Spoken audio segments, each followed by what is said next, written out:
Mercy Me is coming to Pittsburgh. The Together Again tour with Mercy Me, Crowder, and special guest Andrew Ripp.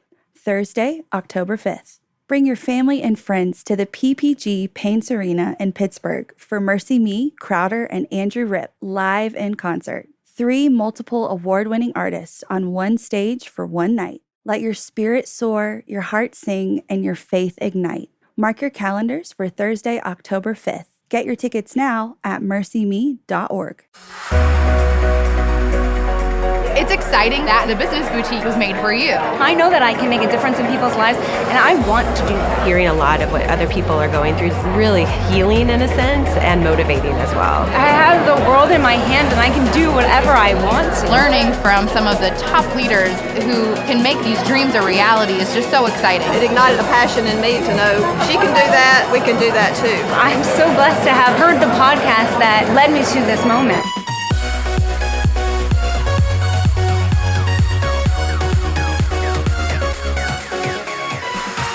Hey everyone, welcome to the Business Boutique Podcast. I'm Christy Wright, and today we are talking about managing the money in your business. Later on in the show, I'll be interviewing Dave Ramsey about some money basics that you need to know to grow your business.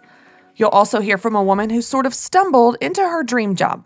Whether you have a small little Etsy business or you are running a large organization, the truth is mismanaging the money can be one of the biggest hurdles small business owners face.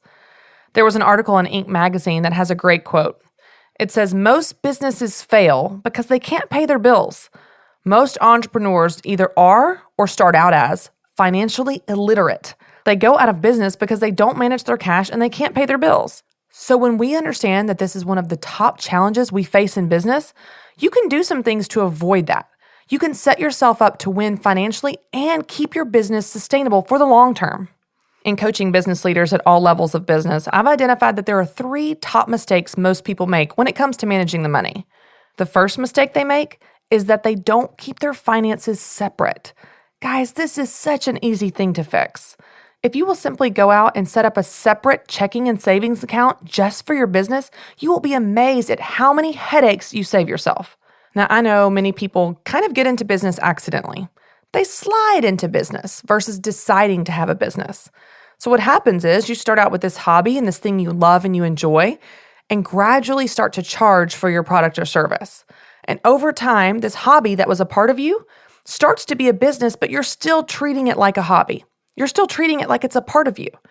But the reality is, if you want to run a business, if you want to be successful in business, you got to treat the business like a business. And that means that it becomes its own little thing. It's no longer a hobby. It's no longer a part of you. And you're no longer running business transactions through your personal accounts. And here's the best part. Setting up a separate checking and savings account for your business is easy and in most cases free. You go down to your local bank, set up a checking account, set up a savings account, and then you begin to run all business transactions through those accounts. That means that all revenue that comes in for your business goes into the business checking account. All expenses or purchases for the business come out of your business checking account. The savings account can be helpful too whenever you want to save for tax season and also save to grow the business where you reinvest into the business. When you have separate accounts just for business transactions, it has so many benefits. It saves you headaches because you know how your business is doing. You can look at the bank account for your business checking account and see what your profit is. All of the income minus all of the expenses is your profit, and you can actually know how your business is performing. It also saves you headaches because throughout the year, you're keeping all of your records and receipts completely separate. That means when tax season rolls around, it's very easy to show how the business has performed. Keeping separate accounts also protects you from risk because it'd be very easy to make mistakes on your taxes when you don't know how the business is doing. And this may be something that you think just applies to people starting out in business, but I'll tell you, I've coached business leaders at all levels of business, even successful entrepreneurs, people that have been running businesses for years. They still make this mistake of sometimes running business transactions through their personal accounts. If you guys will avoid this one mistake, if you'll just separate your finances and keep everything for the business separate, it will save you so many headaches and set you up to be successful with your finances. After all, you can't win financially in your business if you don't know how you're doing. So keep things separate, and that way you'll be able to actually reach your goals and be successful. The second most common mistake that I see is that many business owners have trouble setting the right price. A lot of the women that I work with, they think that their pricing plan is just to be the cheapest. And I can tell you guys, being the cheapest is a bad pricing plan. It's a race to the bottom where whoever wins loses. Instead, you want to set your price based on a variety of factors. You want to consider several different things when coming up with what price you charge for your product or your service. The first thing you want to think about are your cost of goods. If you have a product-based business, then you are going to have costs in creating that product. So if you do art, then you probably have canvases and paintbrushes and paint. If you make clothing, you probably have fabric and thread and needles. If you make handbags, you probably have leather or clasps or decorations. Whatever materials go into your product becomes your cost of goods, and you definitely want to consider that when you're setting your price. Now, if you're in a service-based business, you probably don't have any actual cost of goods because the price you're charging is really for your time. The value is in the service that you're providing, so cost of goods may not apply to you if you're in a service-based business. But one variable that does apply to you, whether you're product-based or service-based, are your expenses. And your expenses are a little different than your cost of goods. In addition to any materials that go into your product, you also just have expenses. You have stuff you have to pay for as a part of running your business. For example, you have business cards or order forms, you have shipping boxes, you have overhead like lighting and bills. All of those things make up the expenses that you incur as a part of running the business, and they need to be calculated into your pricing structure. You also want to think about the time you invest in creating that product or delivering that service. And let's just have an honest moment here. You know that the time you invest is not just the actual hours spent creating the product or delivering the service. For example, if you're a photographer, you know that the time you invest in taking care of that client is much more than the hours that you spend in just that session. So you may spend an hour photographing newborn photos, or you may spend a half a day photographing a wedding. But the truth is, you had hours leading up to that session that you prepared and got your equipment ready. And most of all, you have a lot of hours after the fact where you select the best photos, where you Photoshop them, where you edit them, where you might upload them to a shareable site or burn them to a disk. All of that time that you spend taking care of that client needs to be calculated in the price that you set. You also want to think about the quality of the product or service that you're providing. Now, this may be a little bit different if you're in a product-based business or service-based business. For example, if you're making handbags and you're using good quality leather, then you want to charge more, not just because your cost of goods is more expensive to you, but also because you want to charge for what that product is worth. It's a higher quality, so it should have a higher price. If you have a service-based business like fitness coaching or teaching voice lessons or bookkeeping and accounting services, your quality is in direct proportion to several other factors. Your education level, your experience level, how many past clients that you've had. It's usually a reflection of your education level, your years of experience, your portfolio of past clients, and any awards that you've received. So if you're just starting out in a service-based business, your goal should be to charge a little bit lower than average because you're just trying to get your reps. You're trying to get experience, build your portfolio, and have some good testimonials to stand on. But the more education you receive, or the more experience that you gain, or the more awards that you receive, you will be allowed to charge more and more because the quality of your service will be in direct relation to those factors. Several years ago, my husband and I hired a photographer for our wedding. And he was very, very expensive, but he was still within our budget, and we knew he would do a great job. He was actually a referral from a friend, so I knew he had quality photos, and we wanted great photos that would last. Well, that year after he shot our wedding, he was actually named the top photographer in Nashville by the Nashville Scene publication. So next year, when another friend wanted to use him for her wedding, his price had increased significantly. Well, that was a reflection of the quality of his service. He had received a very prestigious award, and his price reflected that. So if you're in a service-based business, you can increase your price as the quality improves. It's just based on different factors than if you're in a product-based business. You also want to think about what the market will pay for. For products and services, there's going to be a range of what the market's willing to pay for, so you can't just pick any price anywhere. For example, if you make homemade pies, there's going to be a range. Most people expect to pay between $10 and $40 for a pie. So if you're charging $100 for your pie, it better do something magical, right? Because you've got to fall in the range of what the market is actually willing to pay for that type of product. I had a coaching client several years ago, and she made handbags. And as we were talking through her pricing and we talked through some of these variables, she locked in on the variable of her time. She said, okay, yeah, I understand how many hours it takes me. It takes me 30 hours to make one handbag. and I want to make $20 an hour. So do you think that people would pay $600 for my handbag? No, y'all, I don't. I don't think that. I don't think people on Etsy are going to pay $600 for a handbag that you made in your attic turned sewing room. Unless your name is Kate Spade or Tory Burch, your bag should not be $600. That's not what people expect to pay from a handmade, homemade business. So in that situation, my client would need to figure out how to make those bags faster and cheaper so that she can still earn a profit without charging something so far outside of the range of what the market is willing to pay for. A couple other things you can think about are what the competition charges and what location you're in. Learning from the competition can give you an idea of what the market's willing to pay for, but also gives you an idea of a good price range for that particular product or industry. But here's the thing about pricing. Even after you've thought about your cost of goods, your expenses, the time you invest, the quality, what the market is willing to pay for, the competition, and your location, at the end of the day, you're still not going to come up with the perfect price point. Ideally, you're going to come up with a price range that kind of falls in the sweet spot. You'll have a range of prices that you'll use to test and experiment and play with and see what works for your business. When you do that, though, you're going to come up with a price that allows your business to be profitable. And that leads me to the third mistake. The third most common mistake I see business owners make when it comes to managing the money is that they're not earning a profit. Now, I don't know about you guys, but I think of profit as kind of an obvious thing in business. But believe it or not, many people are running hobbies that they call businesses. They're not earning money. And so it's not a real business.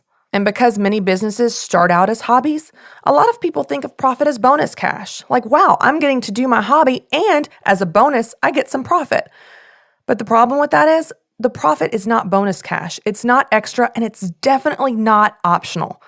Profit in business is a part of the mathematical equation of running your business and setting it up to be successful. There are two main types of profit that you need to know: your gross profit and your net profit. Now, before you totally tune me out because I'm getting into business terms here, I promise you these are easy to understand and you need to know them. We actually have them completely covered in your show notes at businessboutique.com. So visit businessboutique.com where you can download your show notes and put this into action. Guys, if you will do these three things, if you will avoid these three mistakes of not having your finances separate, of not setting the right price, and not earning a profit, and instead you set up a separate checking and savings account just for the business, you set that sweet spot for your price range, and you actually earn a profit in your business, if you will do those three things, it will allow you to actually make money doing what you love. And that's why the Business Boutique exists. We want to equip you to make money doing what you love. Now, I can tell you there's no one that knows this subject of making money and managing money better than my leader and New York Times bestselling author and personal finance expert, Dave Ramsey. And I'm so excited because he's here to hang out with us today to dive into this subject a little bit deeper. Dave, I know for you, for years, you have gotten calls on the radio from women that have this desire to start a business from home. Maybe they want more flexibility with their family, or maybe they just want to do something other than the full-time job they've been working at for years and maybe they don't love. So I would love it if we could just start by you telling us a little bit about what are some of the themes that you're seeing on these calls of people calling in that want to start a business from home? Certainly when they're calling on the Dave Ramsey show, a lot of them are saying, hey, my husband's working full-time. I've got a great degree. I've got all these skills. I came out of the marketplace to come home and be with my kids, and we're trying to get out of debt. We need more money. And so it's a pretty simple math thing for most of them. They've got the ability to earn money, but have chosen to be with their kids full-time at home. And so in the midst of that, how can I economically add to this debt snowball, and then add to our ability to fund Roth IRAs and build wealth, add to our ability to give? And there's an economic engine that's very, very real there. And there's a Rembrandt bottled up inside these ladies, that's yet to be painted, and it just needs to be released. And they know that. So there's this kind of frustration, and it's not that they feel badly about being full-time moms, it's that they see the need to create extra dollars coming in, and they have the ability to do it. It's interesting, too, because one of the things you and I have talked about several times actually on the Dave Ramsey show is this seems like the making money piece is a real struggle for women. And I don't know if it's a combination of factors of maybe this belief in our culture of rich people are evil or money is evil, or if it's something where we just struggle with underpricing and undervaluing our strengths. But what are you seeing in the marketplace specifically with these women starting businesses from home where they're really having a hard time actually making a profit and turning it from a hobby into a real business? I had a little bit of that, obviously with less estrogen, but I had a little bit of that when I started with selling financial peace books, because I'm helping people that are struggling with money, and yet I'm making a profit off of them. And then I realized, gosh, for $10 or $12 that we were selling those financial peace books out of the trunk of my car or at some video store, someone could get the information that could literally change their lives, change their family tree. And so I got pretty comfortable with the idea that I'm making $2 profit per book doing that to help that person. And gosh, if you scale that then and you say, now we've sold 3 million copies of that book, and say I made $3 a book or something like that over all those years. I was 36 years old, 34 years old when I started that, right? So 20 years ago. But, you scale that means that 3 million people got the information that could have helped them. And so I'm serving. If you go to a white tablecloth restaurant, Sharon and I went to dinner the other night, this really nice restaurant for our date nights. Food is my new hobby. And so, you get service there. And we call it customer service. You get service there, and what do? Well, we leave a really nice tip to say thank you. Did I feel badly towards that guy that I left a tip towards? No, I felt great about him. He did a great job waiting the table. He served us, not only by bringing the food, but by educating us on the menu and showing us this thing. I think when you feel badly about making a profit, or you feel like you may be doing something wrong, or feel guilty or something like that, just reverse it. Reverse the shoes a minute and go, how many times when you let someone make a profit off of you, do you feel badly? When you go to the local pizza parlor, do you feel badly that local guy made money on your pizza that you bought? No. When you get your nails done, did you feel badly that they made a profit on doing your nails? No. You want them to be there next week so they can do it again for you. They served you. You're serving people when you give them information and help or a good, an item or whatever it is. And, you just got to look at it, dollars as service. The number of dollars that come in, the number of lives that you've touched. So that's how we measure it around here. And it's really not manipulative in our minds. It really is who we are. It's really how we think. And Ken Blanchard says that profit is the applause your customers give you. And Rabbi, who was on here a few weeks ago, I love his saying that when your customers are happy with you, they give you certificates of appreciation with presidents' faces on them. That God is inordinately pleased when we are obsessively, compulsively preoccupied with the needs of others. When you serve, the natural result should be an economic transaction. It's how we say thank you. I like how you focused on what you're giving to the customers versus what you're taking from them. And I think that's one of the real common themes I'm seeing. We're not focusing on the value we're offering. If you didn't lie to them in the process and they knew what the transaction was, they knew what they were getting, they got what you told them they were getting, then there's no thieving going on here. It's a voluntary transaction. And truthfully, when you're ashamed of your product, when you bow your head and stoop your shoulders and you take this horrible body language because you're really ashamed of making a profit, people interpret that as you're ashamed of your product, when really all you are is ashamed of making a profit. And you need to think about that. I'm proud of Financial Peace University. I'm proud of Business Boutique. You ladies that attended Business Boutique, we made a profit on you. But we didn't make nearly as much on you as you will make as a result of that information. And we're proud to serve you. We put on an excellent event. And we throw back our shoulders and smile and say, we're proud. I think the whole idea of profit is interesting too, because I've worked with women. When I ask them some of the struggles they have with charging and making a profit, they kind of view profit as greed. So the difference between what they're charging and the true cost involved, like they're somehow taking advantage of someone. And so I would love it if for a minute you would actually talk about as well the necessity of profit. Like profit is not optional if you're in business. Profit is a part of the mathematical equation of running a business. You have to do stuff with those profits. Stephen Covey used to say that where there is no margin, there is no ministry. You shut down.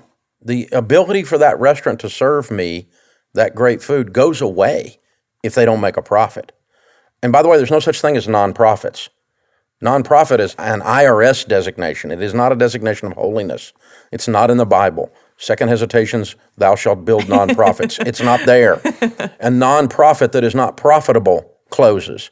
The nonprofit is an accounting function for tax purposes. It has nothing to do with whether they actually brought in more than they spent back out. A church has to bring in more than it spends back out, or it doesn't pay the light bill. Pastors don't get paid. The thing shuts down.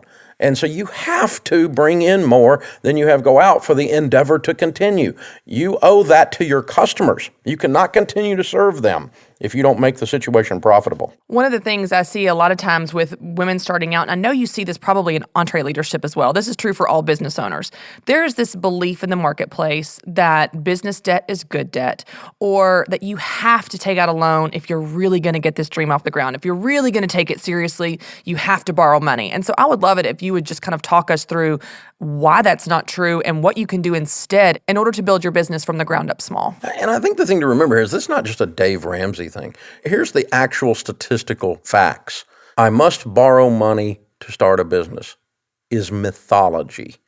Everyone knows you have to have money to make money is mythology.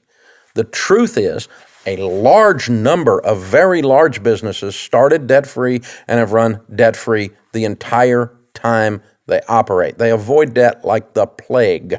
They stay completely away from it. And a lot of small businesses do too. Lots and lots and lots of them. I'll tell you one that's 12 billion right now, 5 generations old, Mars Candy. They don't borrow money. Mars Pet Food. They don't borrow money. They have never borrowed money. It's a completely debt-free operation, always has been. Well, if I made Skittles, I could be debt-free too, you say. Well, no, that's just not true. The reason they are in the businesses at the level they're in is because they've survived economic upturns and downturns because they haven't had the risk associated with debt. The Department of Labor says that 67% of the businesses that started last year, that's 2 out of 3, started with $5,000 or less. Less than 0.1% of the businesses that started need $1 million. And around here, when we get ready to do a new idea, we say that new idea is a business. Business Boutique is a new business. We didn't borrow money to start Business Boutique. We cash flowed it, and we're putting cash in, and we expect to get cash out, just like any good business transaction. So start small. Don't be afraid of doing a little less. Don't be afraid of being a little more primitive. Don't be ashamed of your small beginnings. The Bible says don't despise small beginnings. And so start where you are. That's a really good place to start. Save up, move up. This entire operation here with almost 600 team members, hundreds of millions of dollars of revenue called Ramsey Solutions, started on a card table in my living room with no money. I didn't have $2. I didn't have $5. We literally started with nothing. Saved up the first $4,000 and bought the first trunk load of financial piece books and went on from there. But we've made money, and every time we made money, we took some home and put some back in the business. And for 25 years, we've done that, and here we are working our tail off for 25 years, and now we're an overnight success. I like how you still say, even to this day, we move at the speed of cash. So if we don't have the cash, we don't do it. The zeros are different, but as of the recording of this podcast, we're trying to save up the money to build a new building, a new campus. I purchased the ground. I paid cash for it. This building's dad blame a lot of money for a kid from Antioch, Tennessee. I don't have the money today. And so my CFO and I are scratching and, we're going through the corporate couch looking for nickels, trying to get the money together because we're not going to break ground on the building until we know we can pay for it. We do not borrow money. There's not anything I want badly enough to put this entire place at risk in order for the latest dream. And so you have some great solutions for people instead of borrowing money of ways that they can build their business slow and small, but even without borrowing money. So for example, someone that's in the medical field, someone that wants to open a medical practice, or someone that needs certain types of equipment to run their business. What are some of those solutions that you teach people to do instead of borrowing money? Well, not lease, but you can rent. If you need a one-off piece of equipment, for instance, we do a lot of video and audio, and if we're doing some kind of a production and we don't happen to own the equipment, we don't always run and buy the equipment. You can rent it for the day. So if it's a daily or a weekly project thing, you can rent it for that period of time. I'm not saying lease it for 5 years in order to get the x-ray machine you wanted. That's not what I'm saying. That's a form of financing. The second thing is you can buy used. You might not have the perfect brand new piece of equipment you think you need, but you'd be amazed that the last lady who tried this went broke with debt, that somewhere some bank owns that piece of equipment. Somewhere somebody on Craigslist or on eBay has got that piece of equipment, and it's literally 10 cents on the dollar. I bought a lot of equipment over the years, from copiers to office furniture to everything else. Slightly experienced, slightly out of fashion, but 10 cents on the dollar, and paid cash for it.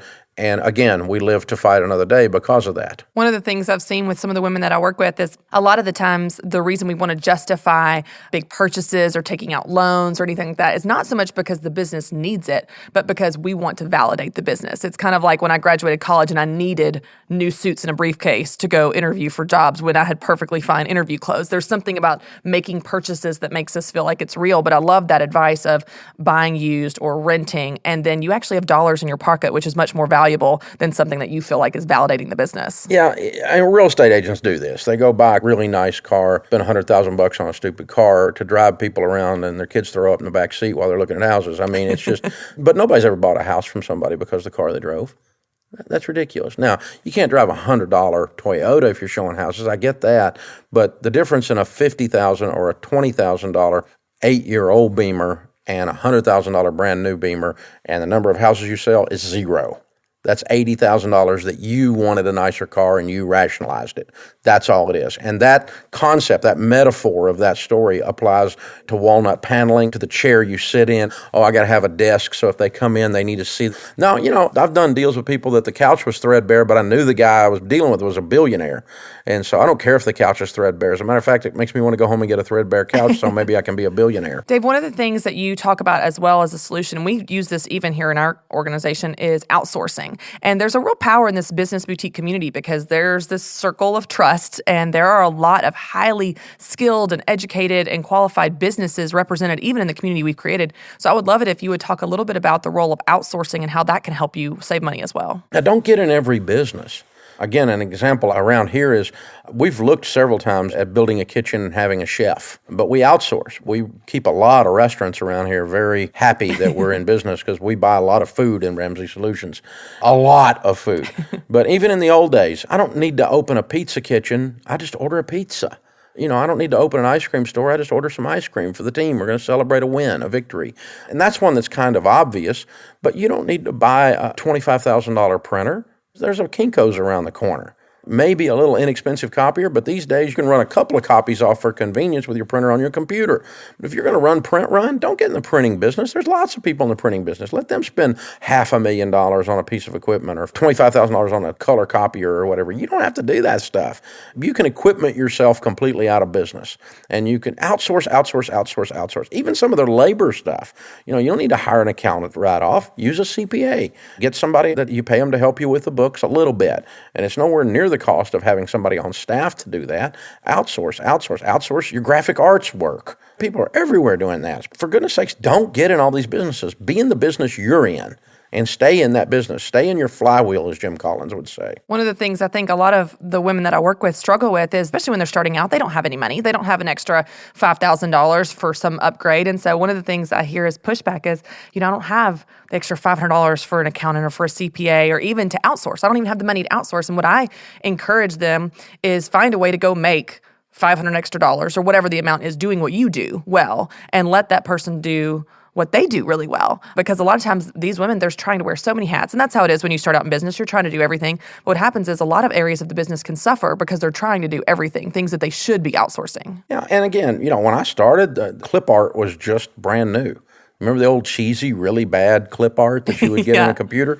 A lot of our old stuff's got that in there because old Dave, I was the graphic artist. When I started, I was the accountant. But the accounting was very primitive and not really good. The graphic arts was primitive and not very good.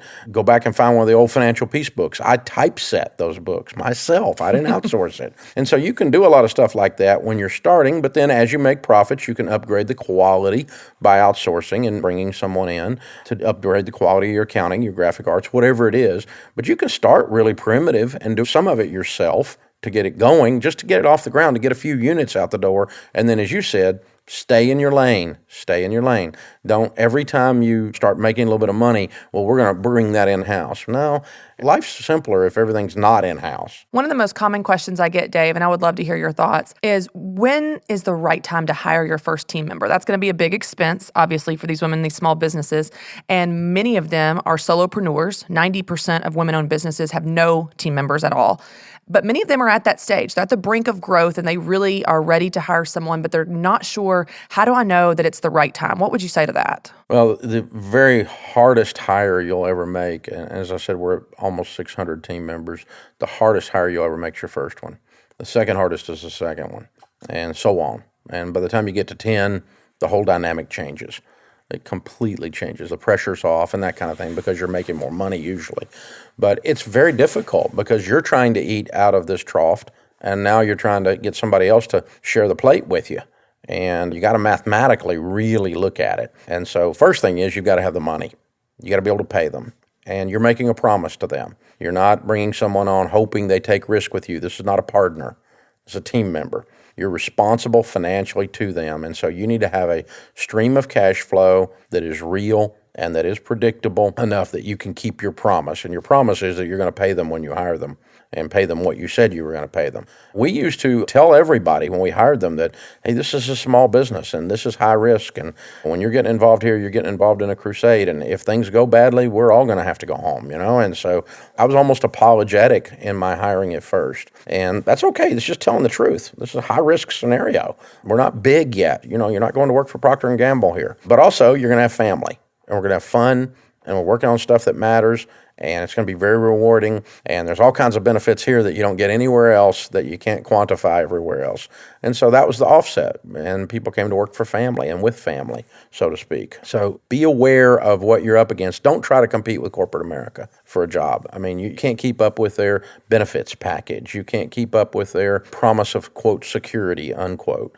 But you can give folks things that work on your team that they can't get in corporate America, which is like honesty and loyalty and the truth and good communication and a family atmosphere that's clean and that kind of a thing. So just tell the truth what you're doing, and again, just know that it's difficult emotionally for anyone, man or woman. Doesn't matter. When you're running a business, your first hire, it just feels like it's this huge burden. It's almost like the decision to have another kid, you know? It just, I'm going to have to write some checks here, you know? And so really make sure you're financially ready. And then the second thing is make sure you very clearly define what it is they're going to do.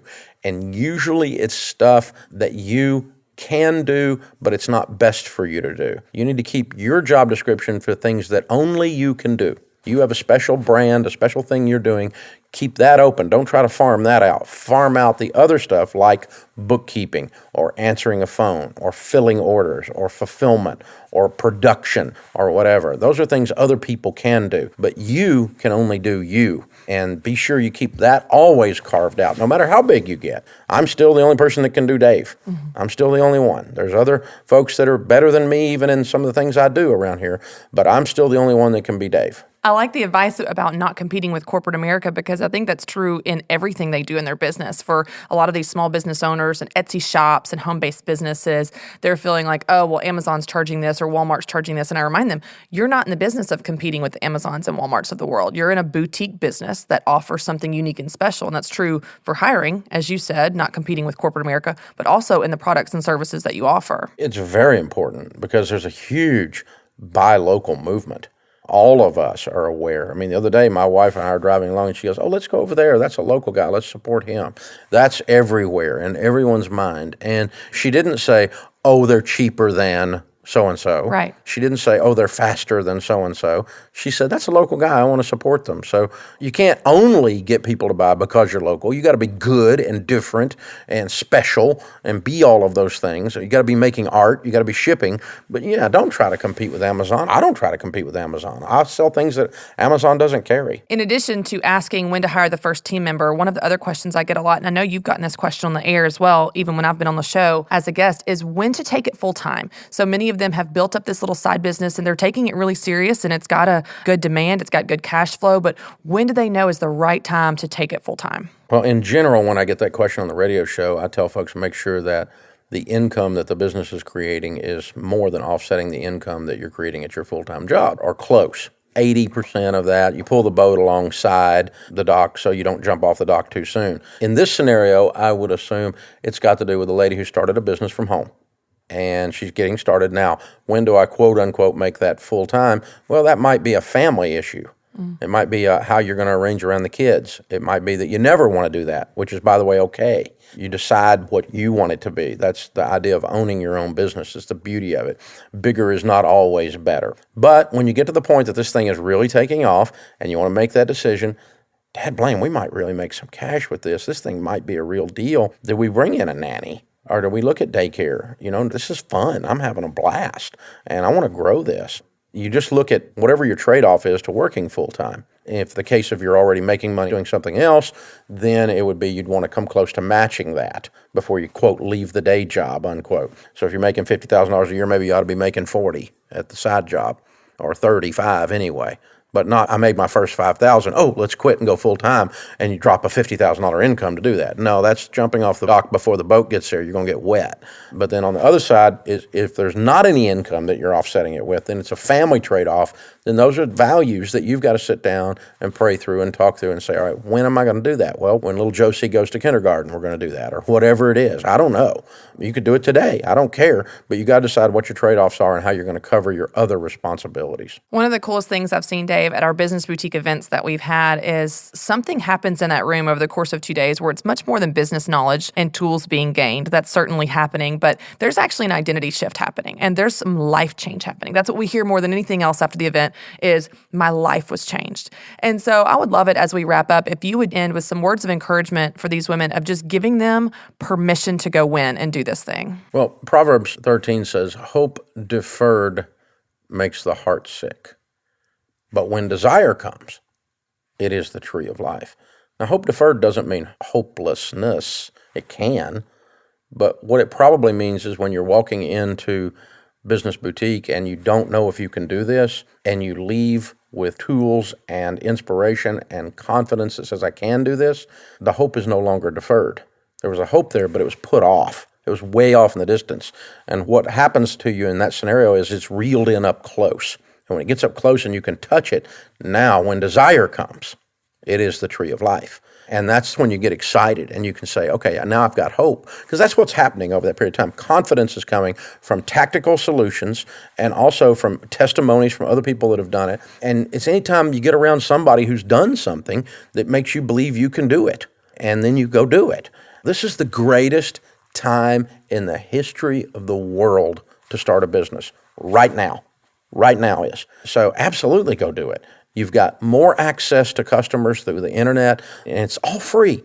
I mean, we've got YouTube and Craigslist and Etsy and eBay, Twitter and Facebook. It just goes on and on and on and on. These are all tools right at our fingertips that we can use. You can plug into all kinds of things, get people to sell stuff for you. There's networks to plug into. Man, it's incredible. This is the best time ever. And it doesn't have to be big. It just needs to be fun, and it needs to be profitable. For goodness sakes, go live your dream. Go do it. I love it. Dave, thanks so much for taking the time with us. This topic of money is such a hot topic for them. And I know that the wisdom you've given, the advice, and also your experiences of doing this thing yourself for the last almost 25 years is going to be such an inspiration to them. So thanks so much for hanging out with us and giving us some words of wisdom. I'm honored. I'm thrilled with Business Boutique, and I'm thrilled with what's happening with you, Christy, in this space. I'm so proud of you, and I'm so proud of these ladies. We're going to see some really huge things happen over the next couple of decades. When we look back on little conversations like this one, we're going to go, oh my goodness, look at what's happened. Now, if you'd like to hear Dave speak about how you can improve your business, don't miss out on the opportunity to see him at the Business Boutique event in Nashville this fall. Dave brings 20 plus years of experience in business, and he loves inspiring others to follow their dreams. He will teach you how you can build your business and do what you love. And I have a special offer just for you.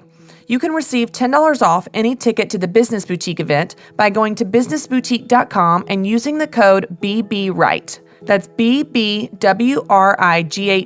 and you'll receive $10 off any ticket to the Business Boutique event. If you want to grow your business, you don't want to miss this.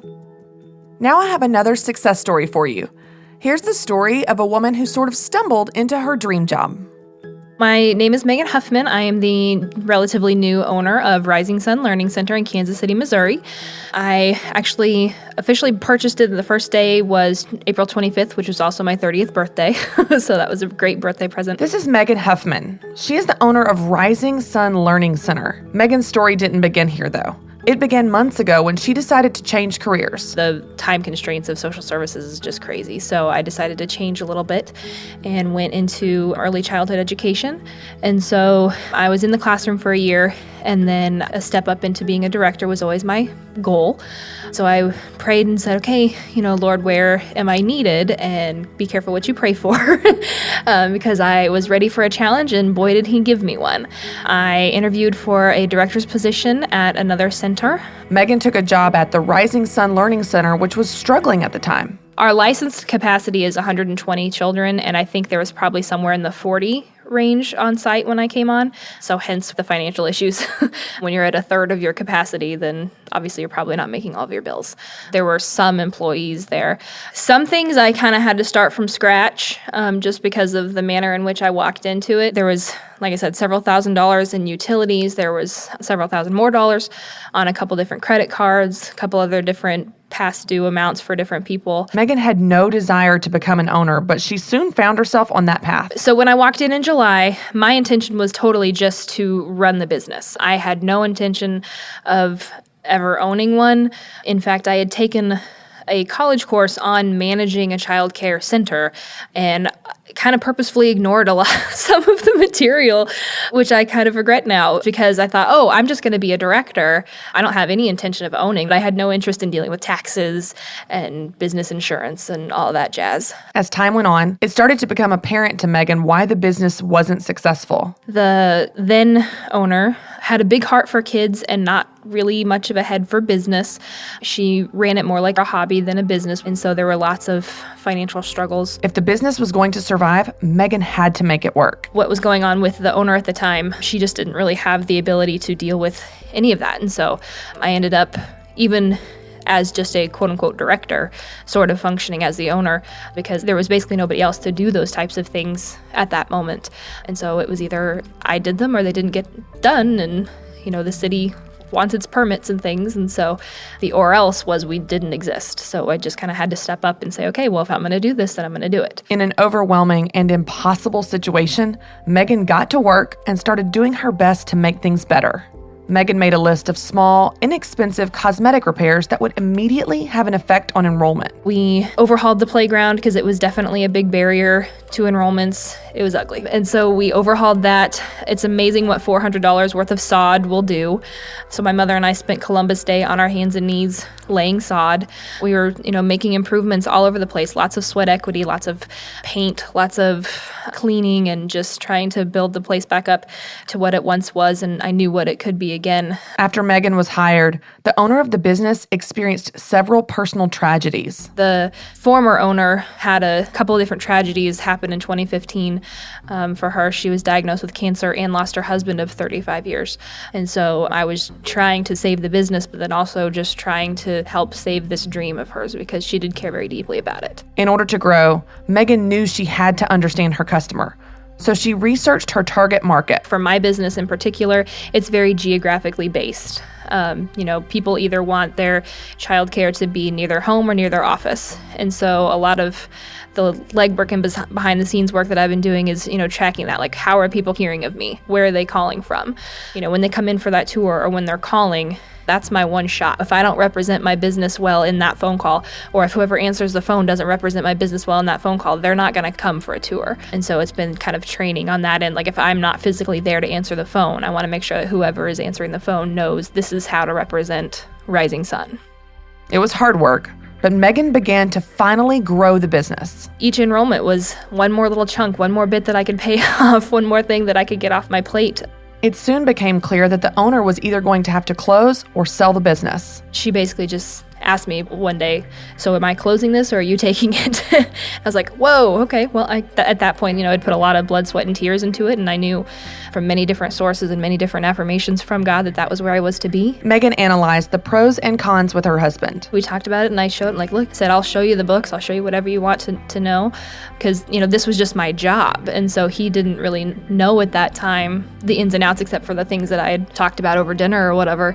So I kind of said, look, this is where we were, this is where we are, this is where I think we can go. I've got these resources, I've got such a wonderful staff, I have an amazing assistant director that God has blessed me with, who I definitely wouldn't be here without. And so I just showed him, like, look, this is what the Lord has handed me, and what do you think? And so we prayed about it and everything, and he said, yeah, let's do it. I'll back you 100%. If Megan was going to take over the business, she wanted to do it debt-free. The day that I took ownership debt-free. And I will continue to run the business debt-free and grow slowly as we are able to do that. As fans of Dave Ramsey, Megan and her husband were financially prepared for this transition because they were already debt-free. In fact, they recently paid off $30,000 in 18 months, and they came into the office to do their debt-free scream. Alan and Megan from Kansas City, $30,000 paid off in 18 months, making $60,000 to $80,000 a year. Count it down. Let's hear a debt-free scream. Ready? 2, 3. We're debt-free! Well done, you guys. The fact that Megan and her husband had already gotten out of personal debt helped her stay focused when working on the business. You had to kind of go into a emergency room triage kind of mode where, if it wasn't necessary right now, then it didn't make the budget. And so things like that, where it's just, those types of triage things when you're in that mode of survival, are we going to make it? You got to decide what do you absolutely have to have just to function, and then occasionally throwing in little things. Having gone through FPU absolutely made all the difference in the world.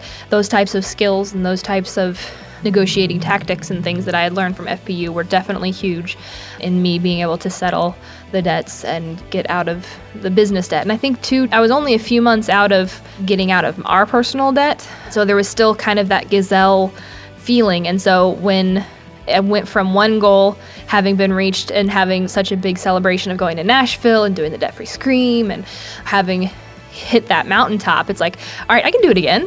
Megan also worked to get the owner out of debt as well. Through negotiations and things, one of the things that I'm really thankful for from the Lord was that I was, through my negotiations, able to get the former owner out of her fairly massive debt to our landlord. And so the fact that my husband and I were personally debt-free was a huge negotiating factor, because it was my proven record that I have financial wherewithal, that I don't do debt.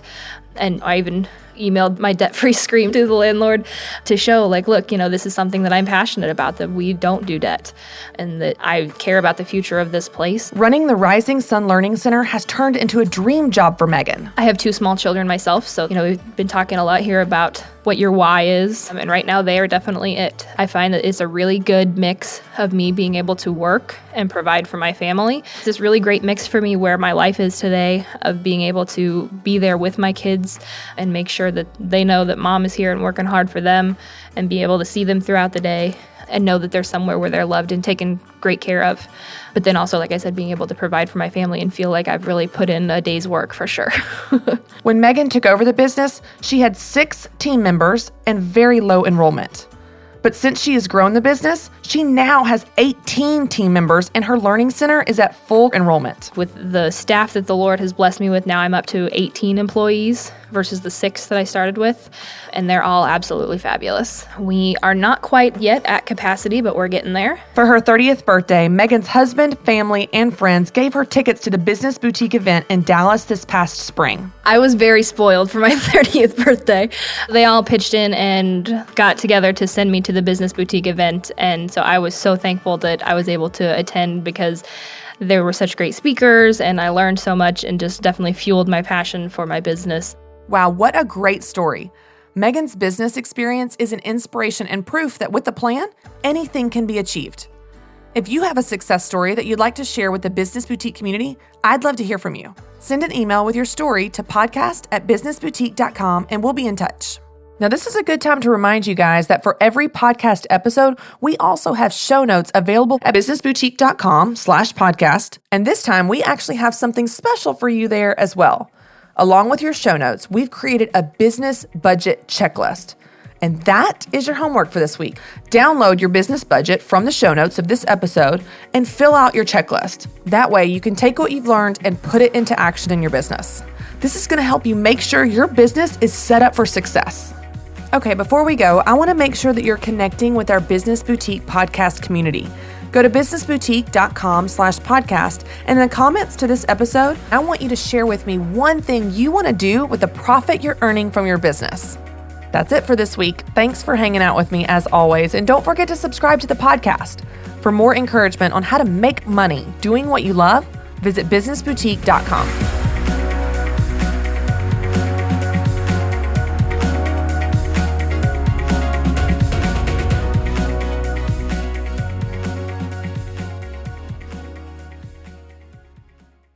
Mercy Me is coming to Pittsburgh. The Together Again tour with Mercy Me, Crowder, and special guest Andrew Ripp, Thursday, October 5th. Bring your family and friends to the PPG Paints Arena in Pittsburgh for Mercy Me, Crowder, and Andrew Ripp live in concert. 3 multiple award-winning artists on one stage for one night. Let your spirit soar, your heart sing, and your faith ignite. Mark your calendars for Thursday, October 5th. Get your tickets now at mercyme.org.